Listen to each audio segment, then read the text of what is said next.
3. Assalamualaikum warahmatullahi wabarakatuh. Saya Afika Fianda dan rekan saya Reina Sasmita. sedang bersama guru SMA Pancabudi Medan, yaitu Miss Medina Khairani SPD. Hari ini kami akan mewawancarai Miss May untuk mengetahui dan memahami perbedaan kurikulum Merdeka yang dipakai sekarang dan kurikulum sebelumnya. Dan kita juga ingin mengetahui apa kurikulum yang digunakan untuk sekarang ini. Sekarang kita akan bertanya langsung kepada Miss May. Jadi pertanyaan pertama yaitu untuk saat ini pelajaran bahasa Inggris ini menggunakan kurikulum apa ya Miss? Dan sebelumnya menggunakan kurikulum apa? Untuk saat ini kami menggunakan kurikulum Merdeka dan yang sebelumnya kami menggunakan kurikulum 2013. Nah, untuk pertanyaan selanjutnya, Miss, mulai kapan diterapkannya kurikulum Merdeka di sekolahan ini, Miss? Nah, untuk kurikulum Merdeka sendiri itu diterapkan di tahun 2022 karena kebetulan kepala sekolah kami lulus jadi kepala sekolah penggerak. Nah, otomatis sekolahnya jadi sekolah penggerak. Nah, karena sekolah penggerak maka wajiblah menggunakan kurikulum Merdeka. Seperti itu. Lalu Miss, bagaimana implementasi kurikulum Merdeka pembelajaran bahasa Inggris terkhususnya di writing, speaking, reading, dan listening? Ya, kalau di pelajaran bahasa Inggris itu tidak ada lagi pengelompokan listening, reading, writing seperti itu ya. Jadi pembelajaran itu lebih berpusat kepada siswa, lebih berpihak kepada siswa. Jadi memberikan apa yang dibutuhkan oleh siswa dan mendukung semua potensi yang ada pada siswa. Jadi tidak ada lagi pengelompokan listening atau reading atau speaking seperti itu. Siswa bisa lebih berekspresi gitu ya, Miss? Iya, lebih Mendapat berekspresi. kelonggaran. Iya, benar. Jadi mereka lebih lebih berfokus pada apa yang ada potensi pada dalam dirinya gitu.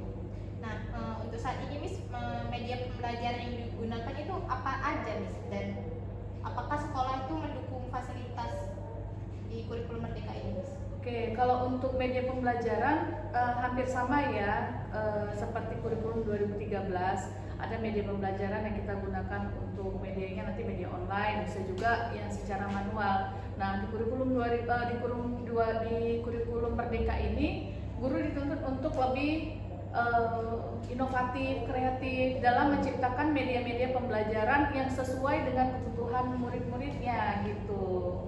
Nah, itu dia. Kemudian kalau dari segi fasilitas yang diberikan oleh sekolah memberikan ada buku yang memang khusus dari pemerintah. Cuman itu ya kekurangan dari buku tersebut, dia materinya itu kurang sesuai dengan apa yang ada pada kurikulum tersebut gitu.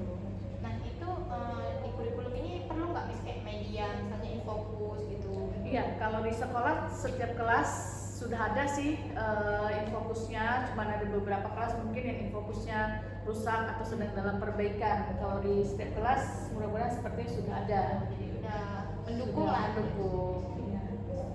Jadi Miss sebagai guru juga pasti mempunyai tantangan untuk mengajar. Jadi tantangannya untuk kurikulum saat ini apa ya Miss?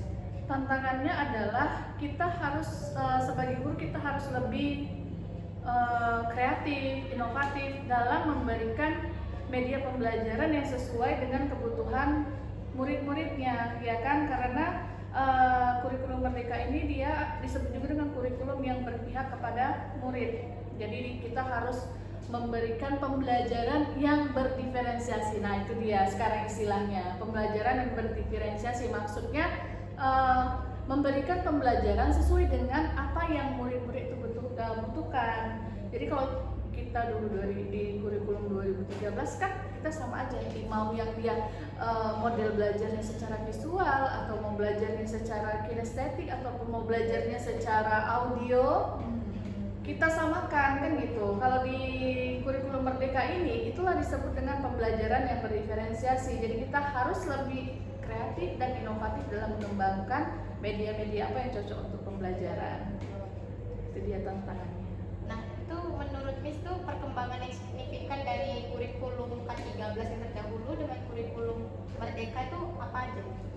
Ya itu, kalau kurikulum Merdeka itu, kalau kurikulum 2013 kan guru udah enak gitu ya kan, tinggal menjalankan apa yang sudah diberikan sama pemerintah. Sementara kalau di kurikulum Merdeka ini, guru itu harus bisa memilah dan memilih apa yang mau mereka berikan kepada murid-muridnya gitu. Seperti kurikulum 2013 kan itu kita sudah ada kurikulumnya, kemudian silabusnya kan sudah ditentukan apa saja yang mau kita berikan sama murid-muridnya.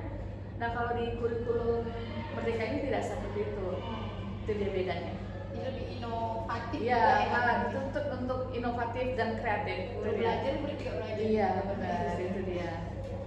Lalu Miss, pasti kan dalam mengajar itu pasti ada rasa susah gampangnya gitu ya Miss.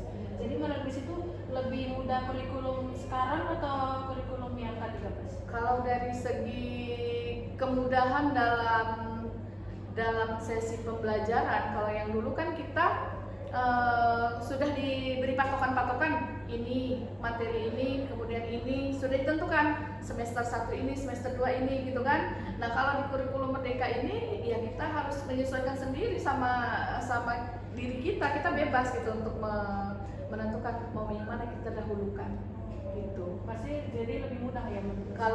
Kalau dari sisi itunya sudah lebih mudah. Sisi sulitnya juga ada sudah pasti ya, gitu kan. Kalau untuk jadi sisi sulitnya, kalau sisi mudahnya itu kita bebas menentukan mana yang mau kita dahulukan, mana yang mau kita jadikan yang akhir gitu.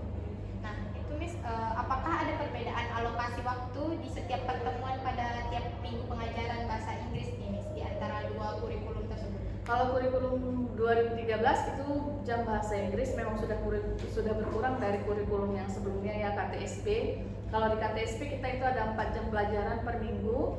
Sementara kalau di kurikulum 2013 itu 2 jam pelajaran, sama seperti di kurikulum Merdeka tetap 2 jam pelajaran. Jadi tetap sama gitu ya? Iya tetap sama, tidak ada perubahan kalau dari kurikulum 2013 ke kurikulum Merdeka. Lalu Miss, pertanyaan selanjutnya itu menurut Miss apakah di SMA Pancabudi ini sudah cocok atau belum dalam menerapkan kurikulum Merdeka? Ya sepertinya sudah cocok ya, karena kepala sekolah juga memberikan guru-gurunya itu pelatihan-pelatihan untuk mendukung proses pembelajaran, kemudian proses penyusunan administrasi yang dibutuhkan dalam kurikulum Merdeka juga kami sudah diberikan pelatihan-pelatihannya.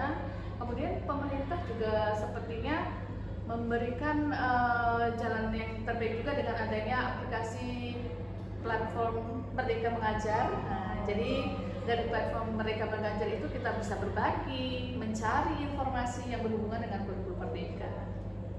Nah, itu Miss, kan dulu ini semasa pandemi kan Miss, itu Ya. masih menggunakan kurikulum 2013 Iya, ya? masih menggunakan kurikulum 2013. Nah, menurut Miss, dulu apa tuh Miss, tantangan K13 selama masa COVID? Ya tantangannya ya cukup banyak ya, namanya tidak ketemu langsung dengan muridnya, pasti tantangannya cukup banyak. Salah satu mungkin pemahaman siswa yang ketika dia belajar secara tatap muka itu mereka bisa melakukan komunikasi 2 arah, ya kan? Guru menjelaskan, muridnya bisa nanya, kan gitu. Tapi kalau kita dalam pembelajaran online, kadang ada muridnya aja, kadang hadir syukur ya, kadang yang hadir cuma 10 di antara 30, kan gitu. Miris juga kita dengan pembelajaran yang dilaksanakan secara daring tersebut gitu.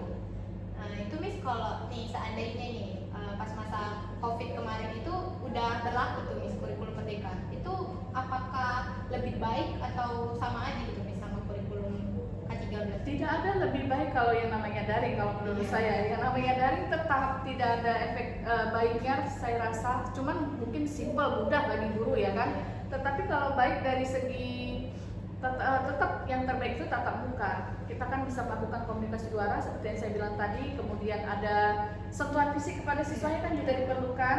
Nah seperti itu, jadi ya tetap yang namanya tatap muka lebih baik daripada daring, seperti itu. Ada masalah tidak ada, tetap sama aja gitu Ya Miss? mau apapun kurikulumnya.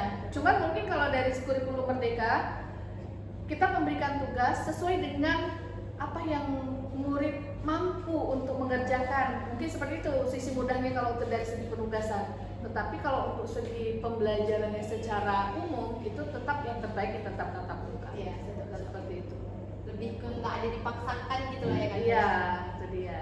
Dan tatap muka pun sebenarnya belum tentu juga murid itu bisa fokus juga ya Miss, apalagi daring ya Miss. Iya, benar. Sangat benar sekali.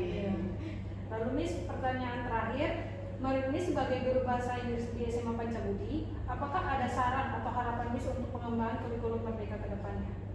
Saran untuk pengembangan kurikulum ke depannya, ya kalau saya yang sudah saya alami, karena khusus di kelas 10 ya, kalau di kelas 10 itu sepertinya buku yang diterbitkan sama pemerintah itu materinya kurang sesuai gitu kan. Jadi sehingga saya harus mencari sumber-sumber yang lain untuk mendukung proses pembelajaran gitu. Jadi harapannya ke depan ya adalah gitu referensi atau sumber-sumber yang lebih baik untuk para guru-guru ini akan yang membutuhkan